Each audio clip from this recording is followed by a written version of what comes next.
Bienvenue à compte complet. À une semaine alors que les séries, sont déjà commencées. Alain Useron en compagnie de Mark Griffin. Évidemment, on va s'attarder sur l'actualité, ce qui se passe dans les séries, principalement.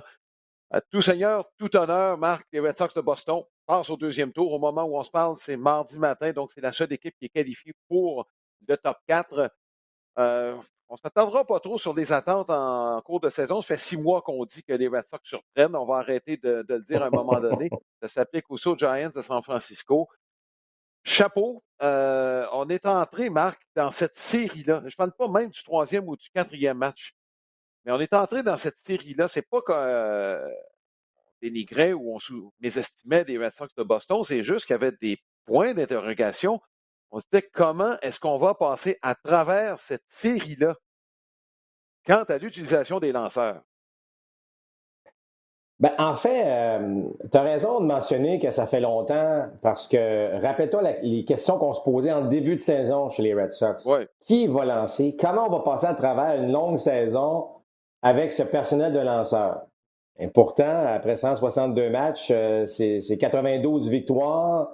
Euh, mais c'est sûr que tu sais, c'est jamais propre, entre guillemets. Hein. C'est toujours un petit peu plus compliqué. Hein. On regarde. D'ailleurs, le match numéro 4, bon, les Red Sox ont éliminé les Rays. C'était pas propre, non, c'était pas nécessairement propre non plus. Hein. On menait par 5, on s'est laissé revenir dans le match les Rays qui sont revenus, puis finalement, on l'a emporté de façon spectaculaire. Mais on réussit à le faire. Alors, à un moment donné, il y a des années comme ça, il y a des équipes comme ça qui réussissent à faire, bon, évidemment, un travail exceptionnel dans les grands moments. On trouve le moyen de.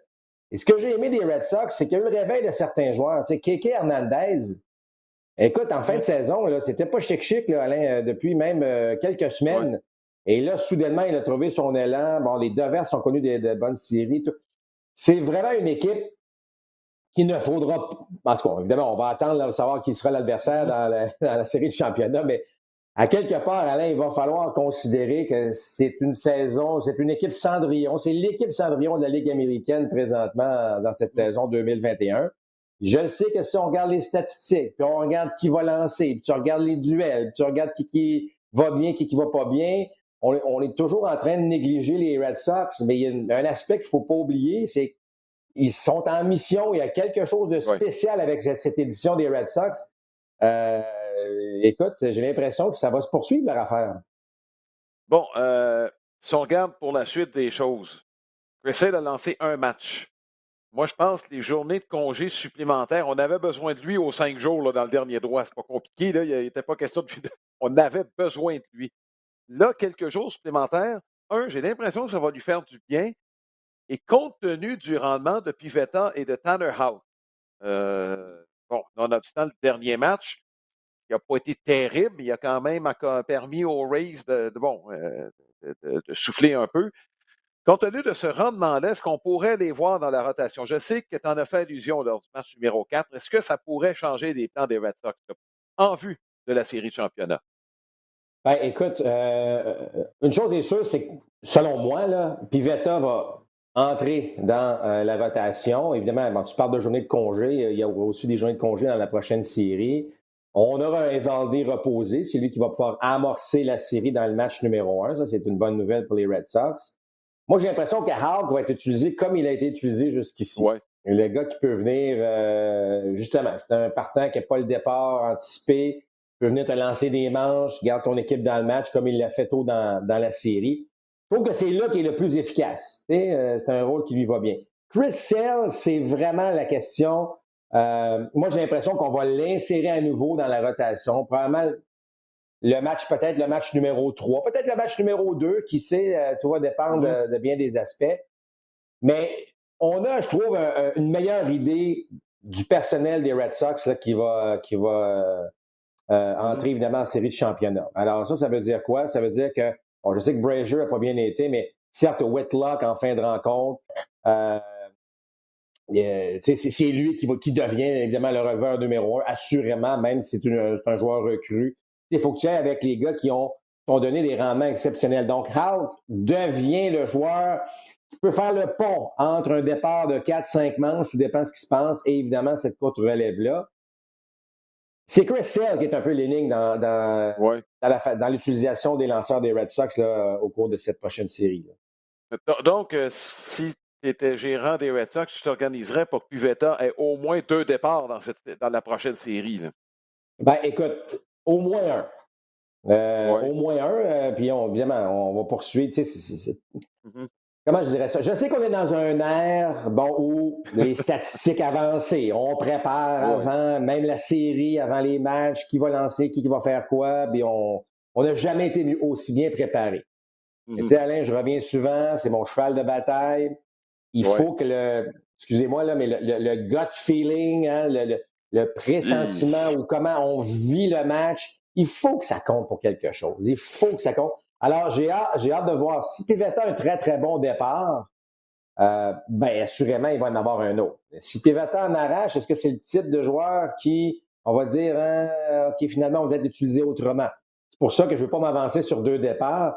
Mais chose certaine, j'aimerais voir un petit peu plus de côté humain dans la façon dont on prend certaines Ouais. décisions. Et ça reste à voir, évidemment. C'est dommage que je vais dire, Marc, mais les chances sont minces que ça arrive malheureusement en raison, je pense, de l'élimination du lanceur qui vient frapper. Si on le gardait, je dirais, j'aurais espoir.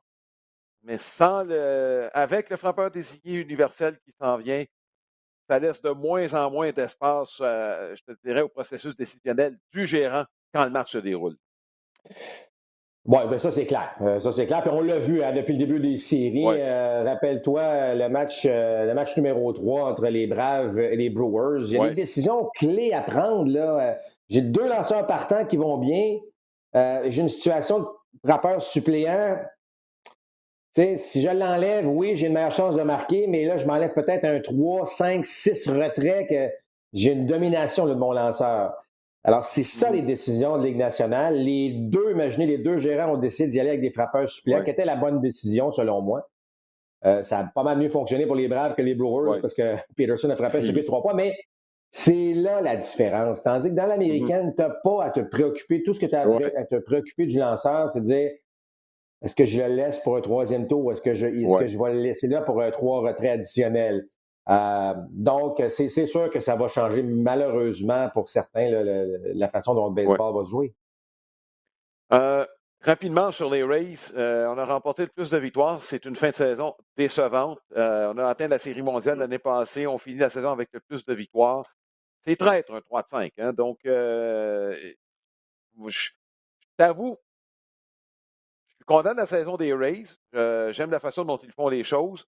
C'est pas toujours parfait. Si ça l'était, on prendrait toujours la bonne décision. L'aspect humain, évidemment, rentre en ligne de compte. Euh, Jeter le bébé du bain avec l'eau en même temps, je ne suis pas convaincu que c'est la bonne chose à faire. On fait les choses bien, je pense qu'il faut juste continuer. La question qu'il faut se poser, par exemple, sur un échantillon très large, euh, Brandon Law, Marc, on en a discuté un peu, c'est horrible ce qu'il a fait en série depuis 2 ans. Euh, J'avoue, je suis sans mots face, je dirais, à une léthargie de la sorte sur une aussi longue période. Écoute, il y a tellement de possibilités. Pour quelles raisons tout ça se produit dans le cas de Brandon Lau? 39 coups de circuit. Écoute, il a frappé 3 circuits dans un match en fin de saison. Tu dis, OK, lui, il est Ouais. parti pour la gloire. On va l'avoir enfin en série dans une bonne séquence. C'est tout l'inverse qui s'est produit. Moi, j'ai un peu de misère tu sais, je reviens à l'aspect humain. Là. Je reviens à l'aspect, la préparation. Tu sais, que Brandon Law, dans le dernier match, dans le 4e match, alors qu'il n'y a pas de coup sûr, beaucoup de retraits sur des prises, on ne parle même pas de balle en jeu, là. Il frappe encore au 3e rang du rôle, avec un lanceur gaucher partant. Ouais. Ça, c'est ça que j'ai de la misère. Et j'ai de la misère parce que tout le monde sur la planète baseball sait qu'il ne va pas bien. Il ne frappe pas bien. Ça n'avait même pas l'air d'être un grand défi pour les lanceurs des Red Sox de le retirer. Ouais. Mets-le un petit peu plus bas dans le rôle offensif. Enlève-y la pression d'absolument le produire. Tu frappes 1, tu frappes 3. C'est fou. Tu vas me dire, là, c'est épouvantable. Voyons, il va frapper, peu importe. ça enlève un peu de pression aux joueurs, ça va le calmer. Mais là, 8e, mais là, 9e, si tu veux, tu sais, il est plus tard. Ouais. De toute évidence, c'est bon, Alain, on en parle souvent, là, c'est un aspect mental, là, mécaniquement, techniquement, le gars a connu encore une saison là, bon, extraordinaire. Donc, tu vois que c'est dans sa préparation, dans sa confiance qui n'était pas là. Un peu de misère à comprendre pourquoi on s'est obstiné à le laisser là. Oui, il y a eu 39 circuits, Ouais. là, j'y enlève rien, là. Mais clairement, il n'était pas dans une bonne séquence, il n'était pas dans un. Il n'y avait pas une bonne approche, c'était pas super ce qui fonctionnait pour lui. Donc, tu sais, des fois, je trouve qu'on s'obstine un peu à laisser un Ouais. gars de même. Puis je suis convaincu qu'il aurait compris en disant je frappe 8 9e. Mais tu sais, Alex, comment expliquer l'inexplicable? Je trouve ça juste plate dans son cas que Ouais. là, il va avoir cette réputation de gars qui n'est pas capable de performer dans les moments importants. Effectivement. Et bon, le premier match a fait quelques bons contacts. On l'avait d'ailleurs souligné, même s'il n'y avait pas eu de coup sûr. Mais les matchs 2, 3 et 4, je m'excuse, là, mais il n'y avait absolument rien qui se passait là, pour Brandon Lau. On va parler des deux matchs, des deux matchs éliminatoires des équipes repêchées en commençant. Bon, brièvement, Ligue nationale. C'était un match dangereux pour les Dodgers. On l'avait dit, les Cards avaient eu un mois de septembre sensationnel. Probablement que le niveau de confiance n'avait jamais été aussi élevé au cours de la saison. Il n'y avait pas de complexe quand les Cards sont amenés sur le terrain. Ça a tout pris pour que les Dodgers l'emportent. Dans ce qui a été finalement un très bon match de baseball. Euh, bon, du côté des Cards, qu'est-ce qu'on peut retenir de cette saison-là, sinon qu'on est peut-être mieux équipé pour la saison prochaine? Ben, ce qu'on peut retenir, c'est que je sais qu'un match éliminatoire dans le sport, c'est le match Mhm. ultime. Tu gagnes, tu continues, tu perds, ça se termine. Et c'est bon. C'est bon pour le spectacle. Pas sûr pour le baseball, moi. Je regardais les Cards, puis je me disais, imaginez dans une série, même 2 de 3 ou 3 de 5, ils auraient dérangé les Dodgers. Je ne dis pas qu'ils auraient gagné, je ne veux pas qu'ils auraient battu les Dodgers, mais la Mhm. façon dont ils ont joué dans le premier match, ils auraient été dans le coup. Il me semble que ça se termine mal une saison de cette façon-là. Puis là, évidemment, je parle du format des séries. À un moment donné, Alain, est-ce qu'on décidera d'aller à 156 matchs? On coupe une semaine à la saison, on ajoute des rondes. Est-ce qu'on ajoute, au lieu d'avoir un 3 de 5 en première ronde, c'est un 4 de 7? Est-ce qu'on fait un 2 de 3? Je trouve que le baseball est, je sais pas, c'est pas un sport bâti pour un seul match éliminatoire. Que ce soit un match ultime, bon, on Mhm. en veut, là, par exemple, un match 5 dans un 3 de 5 ou un match 7 dans un 4 de 7. Je sais pas, je me pose la question. Je vous dis pas là, que je suis pas au compte, là, c'est juste que Ouais, là, j'ai trouvé cruel euh, cette défaite des Cards de Saint-Louis. ouais, Tu voyais, il y a des gars là-dedans qui étaient dans des bonnes séquences. C'est une bonne équipe, là. Je pense ça a ouais. confirmé que les Cards sont toujours dangereux. Et effectivement, pour les Dodgers, c'était extrêmement délicat de gagner ce match-là. Mais je ne sais pas si le fait de gagner ce match-là, on a donné beaucoup d'énergie, mais je sens pas les Dodgers dans cette série de divisions-là, là, cette puissance-là qui. Je sais qu'on affronte une très bonne équipe, les Giants. On n'a pas réussi à marquer un seul point dans Mhm. le match numéro 3. Pour ça inquiétant, là. Et là, évidemment, ils se retrouvent encore une fois avec une possible élimination dans le prochain match.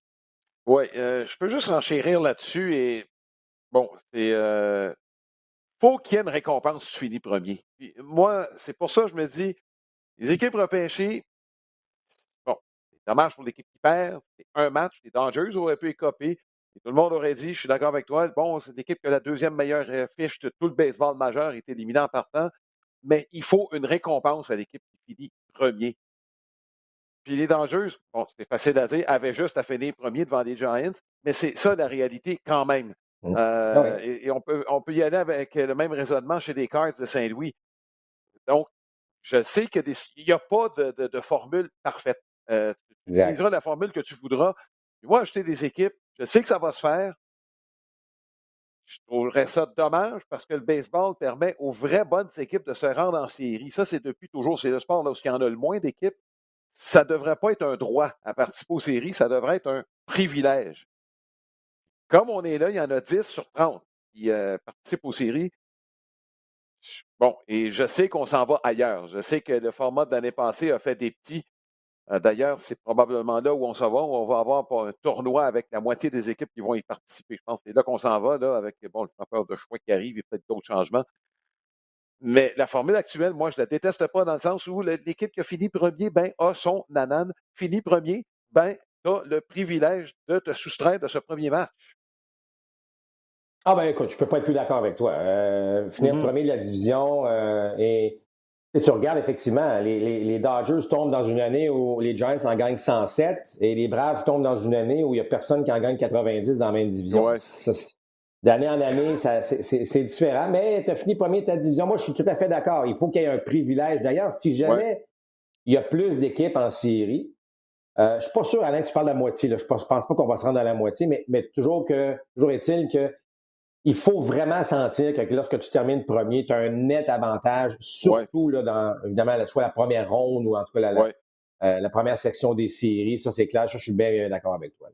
Ouais, parce que regarde, dans la NFL, là, il y a des équipes qui jouent pour 500. C'est pas parce qu'il y a une tonne d'équipes qui participent aux séries non plus, là, mais que tu finis premier. Puis il y a des équipes qui ont pratiquement fini 7 et 9, qui se ramassent en série, qui ont en plus l'avantage du terrain. Bref, bon, tu comprends ce que je veux dire, là, mais Ouais. il n'y a pas de formule parfaite. Celle qui est en place actuellement, je la déteste pas. Ça donne des bonnes courses en fin de saison. Mais bon, est-ce que ça pourrait être travaillé? Peut-être. Bon, les Yankees de New York, Marc, on n'a pas le choix d'en parler. Ils ont été éliminés. Garrett Cole a fait l'objet de critiques assez acerbes à New York.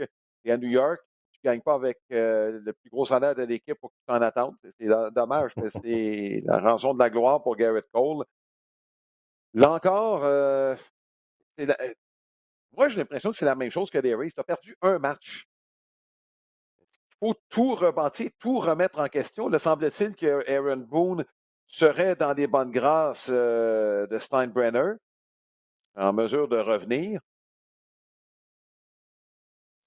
Est-ce qu'il faut tout chambarder chez les Yankees de New York, alors que l'an prochain, tu as German qui va revenir, tu as Severino qui va revenir, Cole va être encore là, Nestor Cortez a pris du galon, je ne pas obligé, puis tu as probablement Taillon et Kluber, bon, je ne sais pas ce qui va arriver avec ces deux gars-là, mais bon, bref, je trouve que ça ne regarde pas si mal que ça pour l'année prochaine.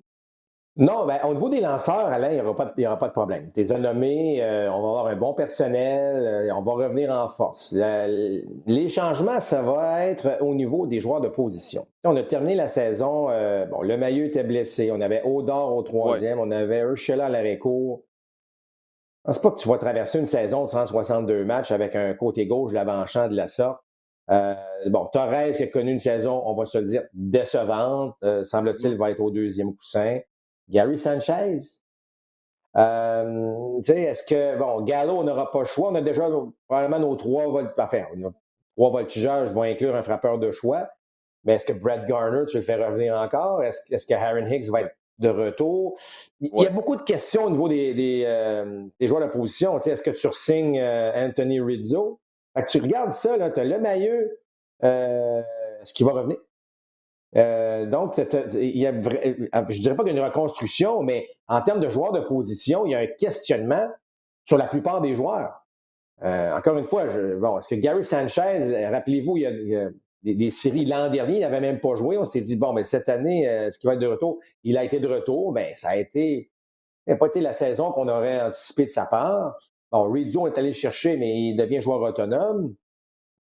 Je ne sais pas. Moi, je pense qu'il va y avoir pas mal de changements, certainement à l'avant-champ. OK? Le champ extérieur, si Harry Hicks revient, bon, on est déjà pas pire.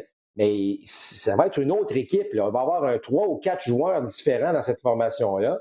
Je ne dis pas qu'on va changer l'image complètement les Yankees, mais il y aura une transformation à ce niveau-là. Les lanceurs, autant les partants que les releveurs, tu as raison de mentionner. Severino va reprendre sa place parmi les lanceurs partants. Euh, Garrett Cole, bon, ben aussi, on l'a signé sous contrat. Il y aura des choses à prouver étant donné son écroulement, si on veut, en fin de saison. Donc, ça va être encore une bonne équipe, mais on aura du oui, travail à faire. Moi, je pense qu'Aaron Boone va rester. Euh, mhm, Aaron Boone va rester à la barre de l'équipe. Je ne pense pas que c'est lui qui a été le problème. Il semble être oui. assez populaire auprès des joueurs. Donc, je pense pas que le problème est à ce niveau-là. Mais il y aura du travail à faire pour peut-être reformer surtout le champ intérieur. Donc, on en a ça aussi pendant la saison. Il y a plusieurs joueurs d'Areco disponibles sur le marché des joueurs autonomes. Il y en a un qui s'en vient à New York. Oui, absolument. Il y en a un qui s'en vient à New York, absolument.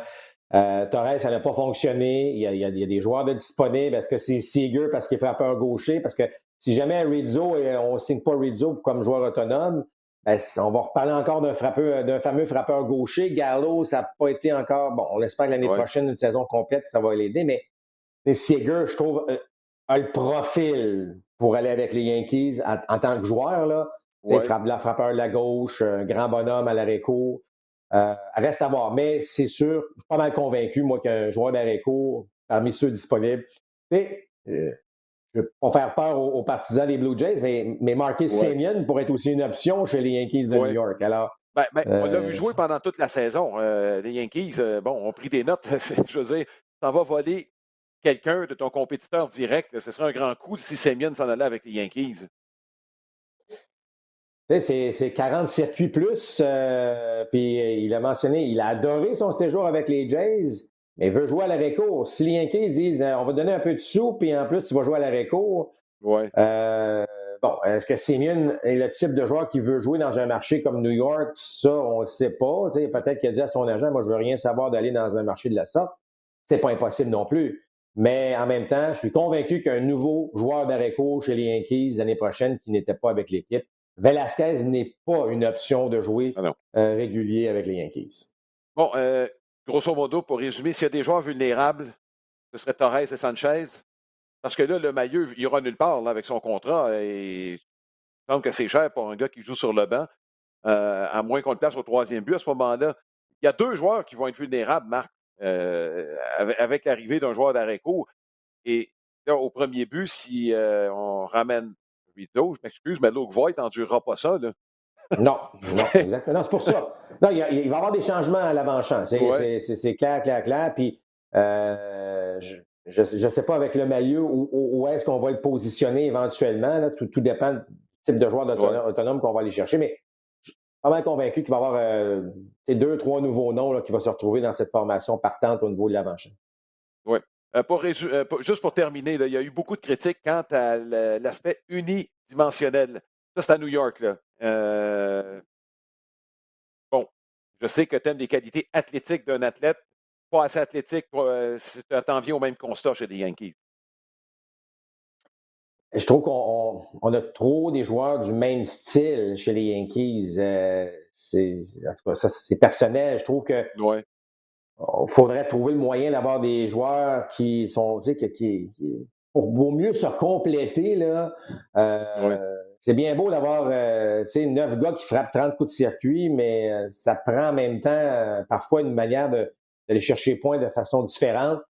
Je crois que Rizzo amenait quelque chose de le fun avec cette équipe-là, comme style qu'il est. Là, évidemment, l'échantillon était très court pour lui, mais si jamais une saison complète, pas parce qu'il est athlétique dans le sens qu'il va voler des buts, mais au moins, c'est un gars qui met une balle en jeu, qui est capable de frapper des doubles autant avec un peu de puissance. Mais je sais pas. Je regarde, là, lorsque tout le monde est en santé, tu as Judge, tu as Stanton dans le cœur de la formation, tu sais que tu as de la puissance, Gallo qui va être de retour. Tu as 3 joueurs qui ont des styles, entre guillemets, similaires. Là. Beaucoup de puissance, un peu de retrait sur des prises, évidemment. On accompagne ça de joueurs un peu plus athlétiques dans le sens qu'on peut soit voler un but, soit être capable de partir du premier au troisième plus facilement, soit être capable d'aller chercher là, des simples, des doubles, pas nécessairement toujours la longue balle. Je trouve que ça viendrait un petit peu plus donner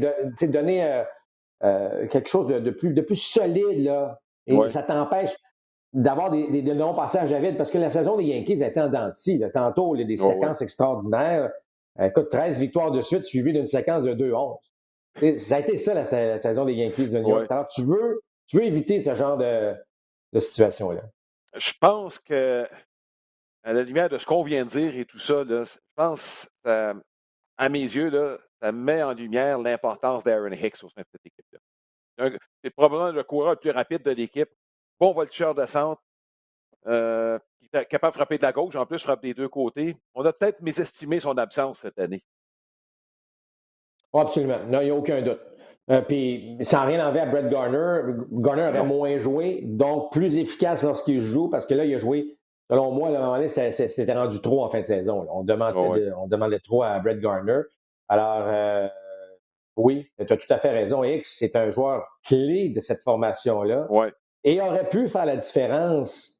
Tu regardes, on a parlé des Blue Jays de Toronto. Si on avait gagné 2 matchs de plus, on s'est dit, bon, mais Springer n'a joué juste 78 sur les 150. Imaginez s'il Ouais. avait joué plus de matchs. On peut faire le même constat. Je suis en train de comparer Aaron Hicks à George Springer. Je suis en train de dire l'importance que ce gars-là pourrait avoir dans Ouais. une équipe. Est-ce qu'il aurait pu faire la différence de gagner un match ou deux? Pas possiblement. Ouais. Et les deux qui occupent en passant une position clé en défense, c'est-à-dire celui de voltigeur de centre. Exact. Marc, il y a une tendance là, dont j'aimerais parler, c'est deux styles différents auxquels on assiste là, dans la nationale, dans l'américaine. On frappe dans l'américaine, alors que dans la nationale, c'est au compte-goutte que les points se comptent. Est-ce que l'absence du frappeur désigné de la Ligue nationale est la seule raison qui explique ce phénomène cette année? Écoute, ça fait partie des raisons. Je pense pas que c'est Oui, la seule raison. c'est Mais ça fait partie. Écoute, inévitablement, là, même si les partants ne sont pas là nécessairement aussi longtemps qu'avant, il y a toujours bien un 2 à 3 présences dans un match, sans dire que c'est un retrait automatique. Tu sais, Alain, on dit souvent oui, les retraits sont précieux. On a 27 retraits à aller chercher. C'est la possibilité d'en chercher un, même si tu donnes un petit point de temps en temps, va chercher un retrait. Ils sont trop précieux. Là, quand tu regardes la qualité je regarde un Max Scherzer, par exemple. Bon, on le oui. sait, il n'aime pas ça frapper. Il veut, tu sais, je veux dire, c'est un retrait pratiquement automatique. Donc, ça devient important. Donc, oui, c'est une des raisons derrière tout ça. Euh, Est-ce que tu sais, je regarde la série, pourtant tu regardes les Braves d'Atlanta, par exemple. On n'a pas marqué une tonne de points. Tu regardes la qualité des frappeurs. C'est pas parce que la qualité des frappeurs Ouais. euh, n'est pas là, du côté de la Ligue Mhm. nationale. Je regarde la formation des Dodgers, je regarde la formation des Giants. On ne réussit pas à marquer beaucoup de points. Euh, Puis, tu sais, on ne peut pas blâmer les zones des prises. Là. Dans les années 70, on peut dire que la zone des prises américaine était différente que la nationale. Ce n'est plus le Ouais. cas non plus aujourd'hui. Euh, mais chose certaine, ça a un impact direct sur le résultat des matchs. Ça, il n'y a aucun doute là-dessus. Bon, écoute, il y a des rumeurs là, présentement. On va s'éloigner un petit peu des séries. Bon, les Braves sont en avant 2-1, sont en très, très bonne position. J'avoue que ça me ferait une belle jambe si les Braves gagnaient. Je les avais choisis pour gagner cette série-là. Les Dodgers doivent se réveiller. Je pense qu'il n'y a pas grand-chose à ajouter là-dessus. D'ailleurs, on présente le quatrième match là, bon, ce mardi soir. Dans les rumeurs qui entourent les nouveaux gérants, là, bon, les Padres de San Diego veulent quelqu'un qui a de l'expérience. Puis là, il y a un nom de plusieurs gérants qui n'ont pas vu d'action depuis un certain temps. Les deux que j'ai en tête, là, c'est John Gibbons et Buck Showalter. Ils ne sont pas dépassés un peu par la façon de faire aujourd'hui. J'imagine mal un Buck Showalter se faire dire quoi faire là, par le deuxième étage. Écoute, Tony La Rosa est revenu. Donc, Ouais, tout peut bon, arriver. Tout peut arriver. Le fait qu'on veut un gérant d'expérience, je trouve ça intéressant. On a essayé un nouveau gérant. Hein. On sait que Tingler est un gars qui arrivait de la nouvelle génération de gérants. Bon, mhm, c'est pas quelque chose qui a fonctionné. Moi, je verrais Ron Washington.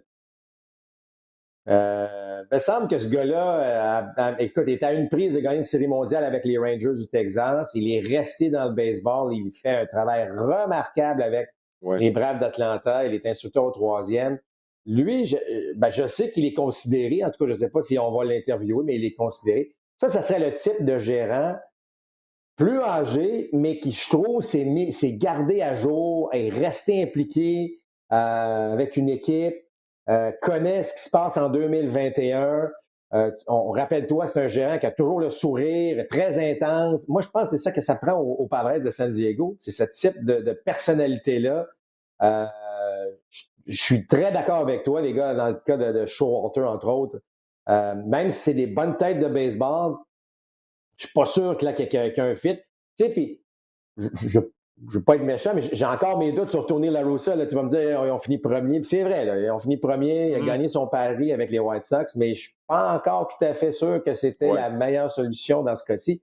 Alors, je suis plus porté à aller. Je regarde le style des joueurs des Padres, tu sais, les Tatis, les Machado, inévitablement, tu regardes le cœur de cette équipe. C'est comme ça qu'on va poursuivre la lancée au cours des prochaines années. Ça me semble que Ron Washington, pour moi, serait le profil pour aller là-bas. la sous-question par rapport à ça, et je voulais être justement spécifique à Ron Washington aussi, c'est peut-être un des meilleurs instructeurs pour les joueurs d'avant-champ. Bon, Austin Riley s'est amélioré. Je pense qu'il y a un petit peu de Ron Washington dans son rendement défensif. Même chose à Albies qui l'a vanté comme c'est pas possible. Washington, qui en fait a innové dans ses méthodes d'entraînement pour les joueurs d'avant-champ. Un instructeur de la sorte, là, est-ce que ça vaut presque autant qu'un gérant? Et là, je veux juste être clair, le rôle du gérant a changé au fil des ans. On l'a mentionné, les décisions, souvent, sont rendues par le deuxième étage. Lui, c'est la courroie de transmission entre le deuxième étage et les joueurs. À cet égard, est-ce qu'un gars comme Ron Washington n'est pas plus important comme instructeur avec les Braves que comme gérant avec les Padres de San Diego? Est-ce qu'il ne devrait pas avoir, si oui, est-ce qu'il ne devrait pas avoir le traitement salarial qui vient avec ses responsabilités? Ouais, mais là, on joue dans un terrain dangereux parce que, évidemment, là, si Washington est payé ici, là, tu vas dire que tous tes instructeurs, on augmente les salaires, puis là, c'est quoi l'importance? Puis je suis d'accord avec ce que tu dis. Moi, je pense que Ron Washington, non seulement pour les Braves, est extraordinaire avec les joueurs d'avant-champ. Imagine-toi ce que ça Mhm. donnerait avec les Fernando Tatis, les Cronenworth qui sont là-bas. Tu sais, tu vas me dire, Machado est bon, il y a toujours quelque chose à apprendre. Et Ouais. on voit en série à quel point le jeu défensif est extrêmement important. Donc, et Mhm. en plus, écoute, il a géré dans le baseball majeur. Fait que moi, je suis convaincu que le personnel Ouais. entraîneur des Braves, là, souvent, on se retourne vers Ron. Hey, Ron, t'en penses? Mhm. Tu as l'opinion. On a pratiquement deux gérants avec les Braves actuellement. C'est sûr qu'il y en a un qui mène, j'ai pas de problème avec ça, mais je suis convaincu qu'on utilise Ron Washington avec son expérience, et là, tu ajoutes Mhm. évidemment tout ce qu'il fait. Donc, moi j'ai toujours aimé ce personnage-là. C'est un personnage, parce que, tu sais, il est tellement enthousiaste, puis il veut, puis comme tu l'as dit, il s'est perfectionné, il a créé des drills qu'on appelle là, pour ses joueurs d'avant-champ. En tout cas, moi je trouve que on a besoin Mhm. de ça chez les Padres. On avait un petit peu de problème d'attitude. On se prenait un peu soit trop au sérieux ou pas assez. Euh, Ça prend un gars. Faut pas arriver là avec un gérant là, qui s'assoit et qui semble pas capable de voir ce Ouais. qui se. Comment est-ce que je veux dire? Là, trop calme, trop Ouais. ci, trop posé. Euh, Mhm. et il me semble que Washington serait. Mais tu as raison de mentionner, et connaissant bien Alex Antopoulos, évidemment, Ouais. on va toujours laisser un gérant aller Ah passer une oui. entrevue pour avoir un poste supérieur. Mais je suis convaincu qu'Antopoulos connaît la valeur de Ron Washington avec les Braves d'Atlanta. Dernier sujet, Marc, je veux revenir en série, toi qui enseigne aux jeunes encore à ce jour. On est en série, mais on voit des jeux, Marc. C'est à peu près dans toutes les séries, là. Le match Red Sox contre les Rays, là, on avait une coupe de jeu. Bon, le relais, par exemple, là, de Renfro au marbre là, en huitième manche, là, qui a permis à Rosarena de se rendre au deuxième. Tu l'as pas aimé. Il y a d'autres jeux qu'on a vus. La course d'Adam Duval au deuxième but, alors qu'un coureur au troisième, ça élimine un point. On peut même parler à la rigueur de la course de Verdugo, qui était peut-être inutile au troisième but, qui s'est fait retirer. Bref, je trouve que rendu en série, on est supposé de voir des équipes qui jouent de la bonne balle, la base. On voit encore ce genre de choses. Il me semble, et je ne sais pas si c'est parce qu'on voit tous les matchs maintenant, aujourd'hui, comparativement, bon, il y a plusieurs années, mais il me semble que ça, c'est l'apanage des équipes qui vont pas bien. C'est mauvais relais, c'est mauvais jeu, c'est mauvaise décision. Ça prouve une chose, Alain, c'est que c'est dur de jouer au baseball. C'est pas un sport facile. Là, vous dites, ouais, mais là, il y a du temps. Il n'y a pas de temps. Une fois que la balle est en jeu, c'est un des sports les plus rapides. Et là, la prise de décision est extrêmement rapide. Et donc, l'exécution fait défaut. Dans le cas de Renfro, de lancer vers le marbre, donc de lancer vers l'intercepteur, c'est pas nécessairement un mauvais jeu, là. Mais c'est de Mhm. rater l'intercepteur qui a Ouais, été inévitablement un très, très mauvais jeu. Et comme tu l'as dit, à Rosarena se retrouve au deuxième. Il n'y avait même pas de retrait, imaginez. Ça aurait coûté extrêmement ouais, cher. ouais, La ouais. course, tu parles de la course. Ça, c'est un jeu aussi très difficile à comprendre parce que tu as le jeu devant toi. Euh, la pression des séries, la pression de bien faire. On a toujours. Parce que des jeux comme ça, là, si Duval est sauf au deuxième, on va dire quel jeu extraordinaire. Ouais. Si Verdugo est sauf au troisième, parfait, il est là, il est en position de marquer moins de deux retraits. On va dire, il a été agressif. c'est les séries, il faut prendre un but de plus. Mais c'est retiré, ça paraît mal. Alors, la ligne est très, très fine entre un Ouais. superbe jeu qui donne la possibilité de marquer un point ou, évidemment, là, tu parais très mal. Euh, alors, c'est ça qui, moi, je pense que ça prouve simplement que c'est pas facile de jouer au baseball, que d'exécuter ce que les gars font, ce n'est pas évident. Est-ce que ça pourrait être mieux? Absolument. Tu as tout à fait raison de Ouais. le mentionner. Là, ça pourrait être mieux et c'est même des fois surprenant. Mais c'est pour vous dire là, que tu sais, lorsque, bon, entre les lancers, on parle de 20 secondes. Je sais qu'il y a des ligues, c'est 15 secondes, puis ça serait parfait. Mais ce 15 secondes-là ou ce 20 secondes-là, là, pour chacun des joueurs, là, il est important, il faut l'utiliser au maximum. Pourquoi il est important? Mhm. Qu'est-ce que je fais si la balle est frappée vers moi? Ah, c'est un Mhm. compte de 1 et 2. À 1 et 2, ben, on sait, on a de l'information. Le gars va frapper la balle à ma droite ou à ma gauche. Qu'est-ce qui arrive? Il y a toutes sortes de questions que le joueur se pose à chacune. Tu sais, un compte de 3 et 1 ou de 2 et 2, c'est pas la même chose. Là. Fait qu'à 3 et 1, le frappeur, il est vraiment dans un mode en attaque. Donc, comme joueur en défense, il faut que tu sois prêt peut-être à réagir d'un côté ou l'autre. Et à 2 et 2, oups, peut-être plus en mode là, de faire contact. Et ça donne de certains résultats. Donc, il y a une préparation sur chaque lancé. Est-ce qu'on perd parfois le focus sur pendant un ou deux tirs? Pas impossible non plus. Ouais. Tout ça pour dire que le baseball est un sport difficile et lorsque la balle est frappée, il y a des prises de décision là, rapides qui doivent être prises et la ligne est très, très fine. Je veux juste ajouter une dernière chose là-dessus, Alain. On a parlé souvent, bon, les nombreux retraits sur des prises. On parle souvent que bon, Philippe Alou détestait les retraits sur des prises. Ouais. Il y a beaucoup de gérants qui disent mettez la balle en jeu. On ne sait jamais. On n'a pas parlé beaucoup dans le match numéro 4 dans la victoire des Red Sox, mais Travis Shaw, là, il a frappé un petit roulant. OK? J'ai regardé sa Ouais. présence au bâton après le match. Il essayait pas de dévisser la balle. Travis Shaw, là, il voulait juste mettre une balle en jeu. Il y avait un compte de 2 prises. Il a mis une balle en jeu. C'était pas voulu qu'il frappe un petit roulant au troisième but, mais ce qu'il voulait, c'est de mettre une balle en jeu. Et en mettant la balle en jeu, qu'est-ce que ça a fait? Ça a créé une erreur en défense. Ça a poussé le coureur au troisième avec un retrait, puis on a gagné sur un ballon de sacrifice. Alors, ce que je veux dire, c'est que oui, les retraits sur des prises, on les accepte parce que ça vient avec des coups de circuit, mais on m'enlèvera jamais de la tête que mettre une balle en jeu Ouais. vaut quand même pas mal plus qu'un retrait sur des prises spectaculaires parce que le gars s'est dévissé puis le casque a tombé puis s'il l'avait frappé, il l'aurait frappé à 500 pieds. Fait que, tu sais, il y a des petites choses que je trouve qui reviennent en série. On a vu un amorti par les Red Sox de Boston, un envoi d'extinction des amortis. Ben, c'est un amorti qui a été important dans le match. Alors, ce que j'aime des séries au baseball, c'est qu'on voit des choses qu'on ne voit pas souvent en saison régulière. On voit la Ouais. vraie beauté du baseball qui refait surface. Mais pour finalement répondre encore à ta question, je pense qu'on minimise la facilité que ce sport-là peut être joué à la Je vous le dis, là, la télévision ne représente pas du tout ce qui se passe sur un terrain de baseball. Ouais. Ouais. Ah, écoute, on pourrait parler longtemps d'un paquet de choses, notamment donc, la façon dont Cora a géré la 9e manche. C'est pas la mention purement en question, mais on en a parlé. Comment ça se fait qu'il n'y a pas eu de coureur suppléant dès le départ? Ce genre de Bon, décision-là, Marc, on pourrait continuer pendant longtemps et refaire le match au complet. J'aurais pu faire ci, j'aurais pu faire ça. Et je vais terminer en disant, c'est la beauté du baseball.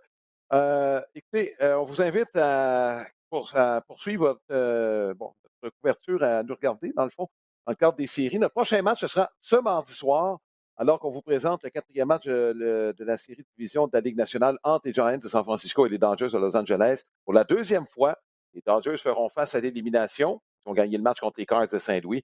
Donc, les Giants qui auront une chance d'éliminer les Dodgers chez eux, à domicile. Donc, on sera là à compter de 21 heures. Ne lâchez pas. On a de bonnes séries jusqu'ici. On va être avec vous. À la prochaine.